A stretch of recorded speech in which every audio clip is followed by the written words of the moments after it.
Hello, everyone, and welcome back to Southern Wealth. I hope you guys had some very good, holiday breaks with the holiday in the US. Few things that have happened, so good to focus on that as well. If you do enjoy the content, please consider dropping that like and subscribe. So thank you very much for your support. So number one, I think there was this idea that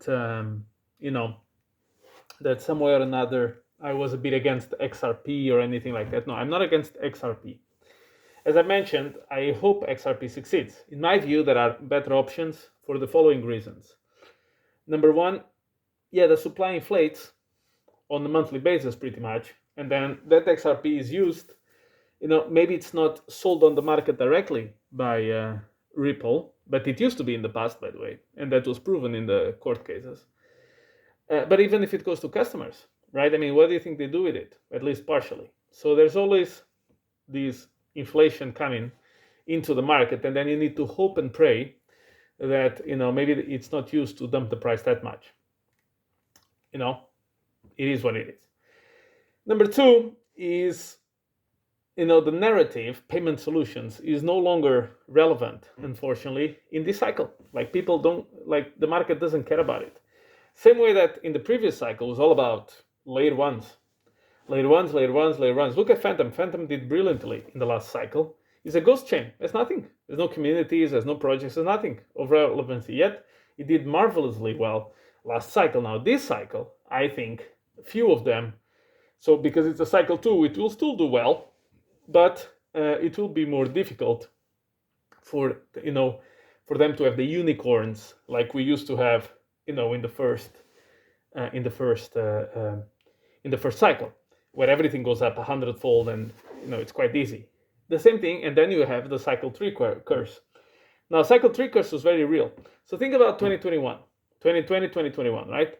Infinite QE, money printing all around, record fiscal, record money supply increases, zero interest rates, huge focus on crypto. Bitcoin did a 300%, 350% from its previous all-time high in 2017. That's it. 3.5 times. Now, is it better than the stock market? Sure, it's much better than the stock market. But it's no longer the 1,000-fold, 500-fold, 200-fold that it used to be. But even the crypto market in general, 2017, you would pick any of the top 20 cryptos by market cap. All of them were up like 100-fold in 2016, 17. Not anymore. It's just the reality. So XRP, in my view, has several issues. The constant increases of supply, the constant gross over-marketing of the product, in which every bank and every institute, like if you pay attention to these people, I'm not talking about the community, I'm talking about the influencers around it. Every day there's a new big institution utilizing XRP and doing this and doing that. What was the big technological advancement of XRP recently? Forking Uniswap. That's it. That's all it was.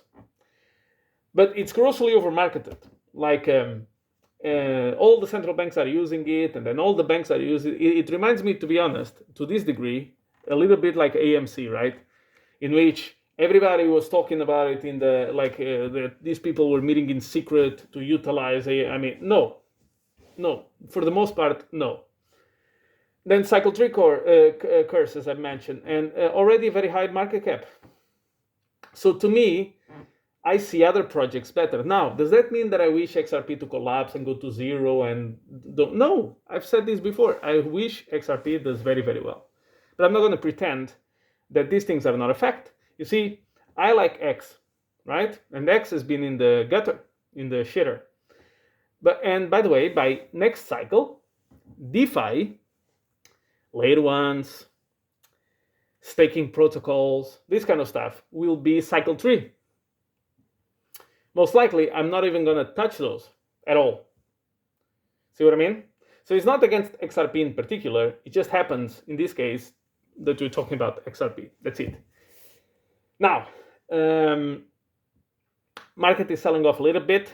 In case you guys haven't noticed, the Mt. Gox coins, the ones that were hacked back in 2011, are supposedly finally, after all these years, my God, can you imagine, are supposedly to be about to be, or will start to be sold in the near future. that would be actually October, and that was the first, the more closer date that I've seen. Is it true? Is it false? October has been the date that's been announced. Can it be early? Yes. Can it be later? Yes. But you've seen some coins already moving into exchanges. And of course, that led to a bit of a sell-off, which I think the total in terms of dollars is $9 billion on a that can be sold from the Mt. Gox. Now, everyone was aware of this. This has been an ongoing case for more than 12 years. So what you're seeing here is the reverse of a buy the rumor, sell the news event. Is a bit sell the rumor and probably buy the news event.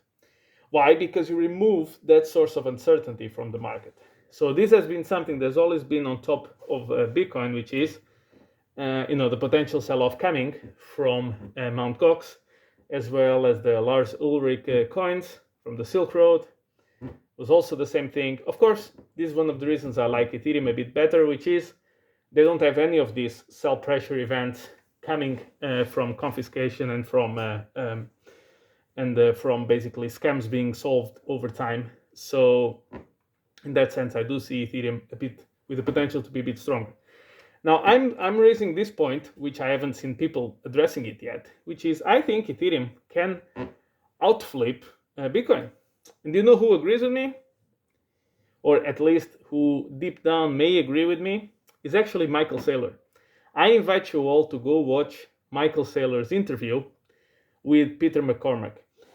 Now, for people who don't know, Michael Saylor, about 3 weeks ago, was on a big podium saying that Bitcoin is the only true crypto and digital currency. All others are security, including Ethereum. And he basically said Ethereum will never be granted an ETF, and probably by August it will be considered a security, and the whole party on that is going to end, and Bitcoin will be the only true asset. Of course, then the Ethereum spot ETFs got approved, which completely destroyed his position just 2 or 3 weeks later. And if you actually see the last part of the interview, he's so like his his behavioral movements and language. He's so like down and now we need to reevaluate the models. Now we need to reset the models, like all of this kind of stuff, right? Which basically is saying, in my view, maybe I should buy Ethereum with MicroStrategy. And people say, but he will never do that. There's no way he's going to go back on his views and to the point where he's going to buy Ethereum. Now, when Bitcoin was $30, Michael Saylor said, Bitcoin will fail just like online gambling. That's it. That's what he said. So he had the opportunity to buy Bitcoin at $30. He didn't.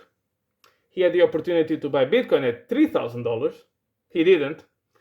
He decided to start buying it at $30,000. That means that his decision is 1,000 times worse than what it would have been if he would have bought it when he said that Bitcoin was about to fail, like on online gaming or online gambling or whatever he said. And now he's been bad-mouthing Ethereum for the longest time, saying it will never be considered a commodity, will always be considered a security. There's no way, blah, blah, blah. Ethereum is just like the others, selling of unregistered securities, and the SEC will crack down and destroy all of them. No.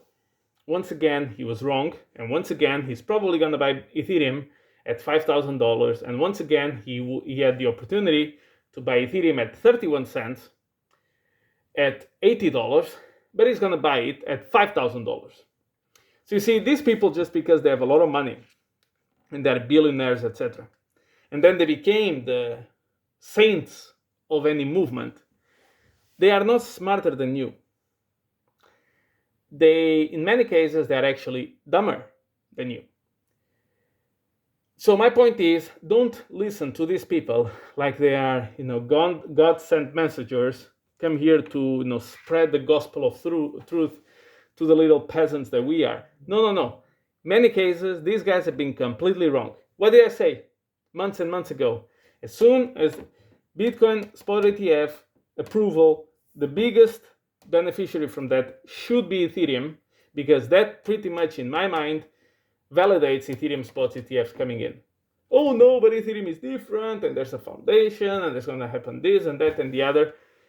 Gary Gensler, in his lectures in MIT, he said that Ethereum was not a security. After the SEC failed to classify XRP as a security, which is the most security-like coin that you have out there, that's it. All else will come through. Now, will other ETFs come through? Well, I would say forks of Ethereum, yes.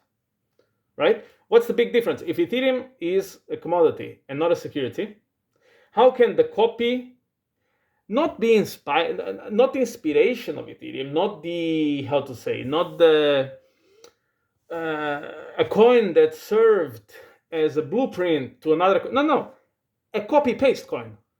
How can a copy-paste coin be a security? It cannot. So of course now it opens the door for any meaningful volume chains, maybe Solana, to do very well. Now, what is the problem of Solana? It's completely different. Solana problem is operational. It's always down. Solana every now and then is down. There was a period about 3 weeks ago where about 75% of transactions were failing. That is something that throws Wall Street out of the ground. So they want the safe ones. They want Bitcoin, they want Ethereum, they want the blue chips, if you will. And you say, but why? There's so much more potential in other ones. Yeah, because they don't need it. You see what I mean? When you're managing $1 billion, you don't need 100x. Because number one, you'll never be able to extract $100 billion in value from anything, because there's never going to be a tenth of that liquidity to cash out. And there's no need. There's nothing, you don't gain anything from it to risk further beyond. You want to be in something that, okay, but Bitcoin from bottom to top goes up 5-fold, 10-fold, maybe 7-8-fold, 800%. These people are used to 10% per year. So basically, if you tell me that Bitcoin is going to do a 4x, which is a 400%, that is 40 years of the S&P 500. See what I mean? So the way they're visualizing it is completely different than how maybe you or me would visualize it. Now, finally, quick update. Patton went from $1.6 million to $4 million, is now back to $2 million. I'm keeping it up for a while, I think. Hoppy, Foti, and Andy are my lottery tickets. Pulse Chain, Pulse X, and X continue to be down in the shitter, which probably will make me do one final big clip, maybe 10, 20K on those coins, and just enjoy the ride going forward. I do now see that even the most diehard fans of that ecosystem are now becoming completely distraught, which to me is my favorite sign. Okay, to go strong one last time. Am I advising people to do the same as me? Of course not. I'm not advising anything. I'm here to do something very simple, and this is for the new viewers, because thanks to all of you guys, we got a lot of new recent subscribers and followers. So maybe I should address this more often.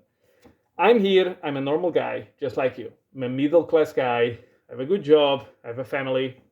And I do believe that this, after studying markets throughout all my life pretty much, because I've always been obsessed with this, crypto to me is the best way to achieve, hopefully, generational wealth, but financial independence for myself would already be great.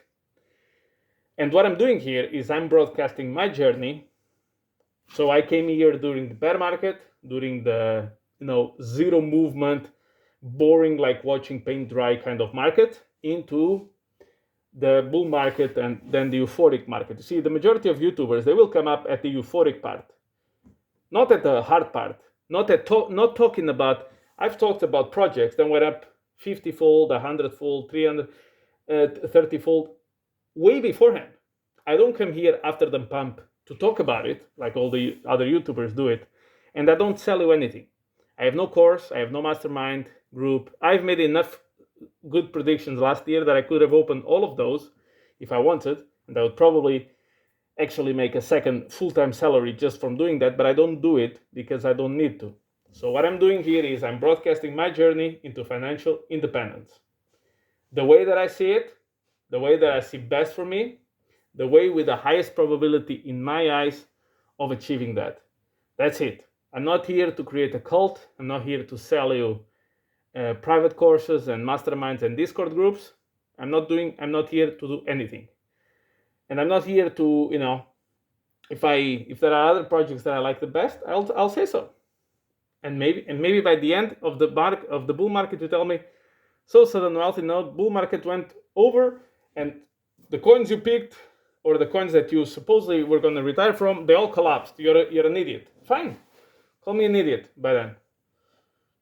I accept it. That's it.